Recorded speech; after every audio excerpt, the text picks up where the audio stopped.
کورتە فیلمی کاروان لە سینەوەی ئیبراهیم ئیسماعیل و دەرێنانی هاوڕێ قادر ڕەشیدە ژمارێک ئەکتەری لاو لەم فیلمەدا ڕۆڵ دەگێڕن. ئەم کورتە فیلمە لە چەند گوندێکی کوردستان وێنە گیراوە و وا بڕیارە دوای کۆتایی هاتنی کارەکانی ئەم فیلمە لە فێستیڤاڵەکان بەشداری پێ بکرێت.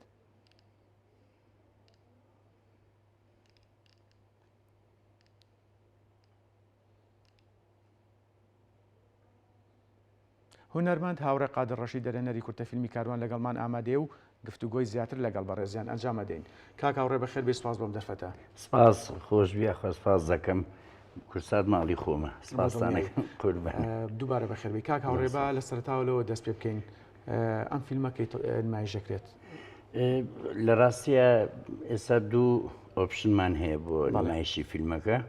یەکیان نمایشی تایبەت، چکە فیلمیش کەشم هەیە تەواو بووە تقریبەنەوە 6 مانگێک. ئەویش نمایش نەکراوە کاک هاوڕێ؟ ئەویش نمایش نەکراوە بە ناوی دووکەڵە. هەردوو فیلمەکە بە تەماین عەرزێکی تایبەتی بۆ بکەین ئینجا بیخێنە فستیڤاڵەکانەوە، بۆی لە ناو خۆی خۆمانە بزانین کەم و کوڕێ هەبێ شتێ هەبێ چاچیکەین. بەڵێ کاک هاوڕێ، ئەوەنەی من دیقەتم ماوە زۆربەی ئەو فیلمانی کە خۆت کاری دەرێنانی بۆکەی سیناریۆکەی خۆتە، بەڵام ئەمیان سیناریۆی کاک ئیبراهیمە. سڵاومانیە بووی. زۆر سپاس. میش سڵاوم هەیە بۆ کاک ئیبراهیم. لە ڕاستیە من خۆی ئەمەشیان هەر بە تەما بووم سناریۆیش خۆم کاری تیا بکەم، بەڵام ئەو سناریۆیەکی مامۆستا ئیبراهیمم خوێنەوە سناریۆیەکی جوان بوو، مۆزوعەکەی معقول بوو، بۆ ئەمڕۆ ئەبوو. ئیتروان بیر لێکەوتم بە ئەم جاریان سناریۆکەی کاک ئیبراهیم بکەم. فعلەن ئیشێکی جوان دەرچوو بە پێی وەکو قیاس بۆ ئیشەکانی تریش. بەڵێ کاک هاوڕێ، کوێ هاوکاری کردویت، سپۆنسەری کردویت؟ لە ڕاستیە وەزارەتی ڕۆشنبیری یاخود کۆمپانیایەکی ئەهلی بۆ نمونە؟ نەخێر، هیچ کەسێ نهاتە پێشەوە. هەم بۆ فیلمی دووکەڵیش پێم وایە یەک دوو سپۆنسەرمان هەبوو سەر ناوەکانی نایەتە خەیاڵم. بۆ ئەم فیلمەشەک مامۆستا ئیبراهیم خۆی سپۆنسەری بۆ دۆزیە و بۆ بەرهەمهێنانی کارەکە. بەڵێ کاک هاوڕێ، هەرچەنە زوو هێشتا باز لەوە بکرێت، چکە بزانام لە قۆناغی مۆنتاژە فیلمی. بەڵێ ئیمڕۆیەکەم ڕۆژی مۆنتاژ. لە پێشەکەش ئاماژەمان پێیا بەنیازن بینێرنە دەرەوە بە دیاریکراوی بۆ چه فستیڤاڵێکە بنیان هێشتا زۆر جارێ بازەوە؟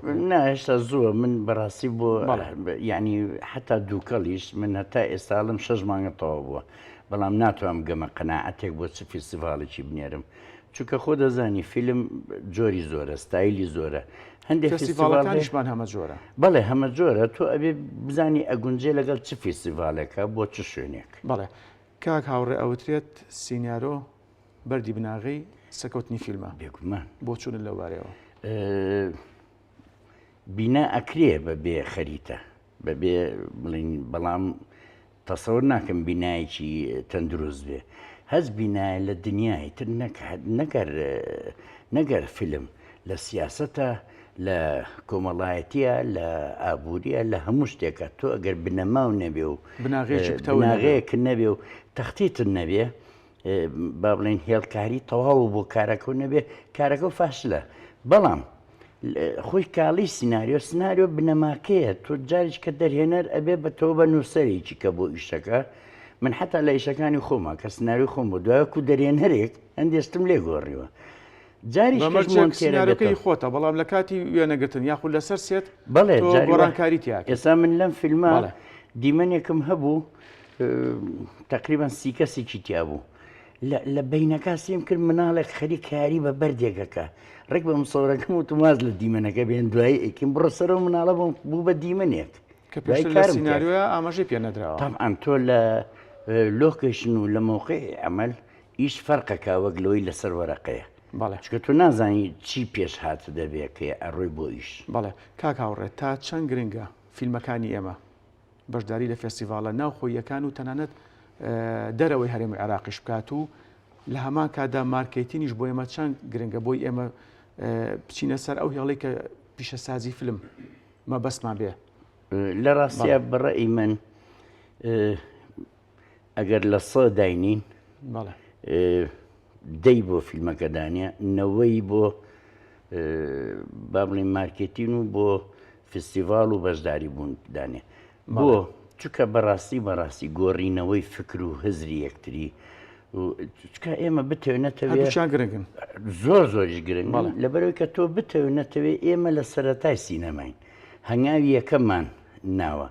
یعنی بەڵام خۆشببختانە ئێمە یەکێکین لەو میلەتانی کە لە هەنگاوی یەکەمە شتی باشمان بەدەزێناوە مەسەن ئۆسکار بەدەزاتووە مەسەرەن ئێستا ئەم هەنگاو بە هەنگاو کارمان کردووە و دەرهێنەرمان هەیە کووردە ئیمڕۆ لە هۆڵیۆ دیژەکە یعنی ئەمە دڵخۆشکەرەیە ڕەنگە من نەبم ئەو بێ بەڵام خۆشە چکە ئەمە کوردیەکە سپێن گەشتبین بین کاکاوڕێ بەڵێ زۆر من گەشتبینم لەبەرەوەی کە بەڕاستی ئێستا هەوڵێک هەیە بە جددی بۆ دروستکردنی سینەمایەک کە مۆرچی نەتەوایەتی کوردی پێوە بێ کە پێناسە و ناسنامەی کوردیە بێ چکە تا ئێستا تۆ سینەمایەکی جیهانی ئیژەکەی بەڵام بە زمانی هۆکارێک ئێمە لە ڕێی فیلمە و شوناسی خۆمان بگەینە دەرەوە بێگومان من یەک پرسیار لە جەناب دەکەم کاکەکەم چێ مەحموود دەروێشی ئەناسی چێ با بڵێن ئەمەی لیبیای ئەناسی ئەگەر فیلم نەبێ لە ڕێی فیلمەوە ئەتوانی شوناسی خۆ بە دنیا بناسێنی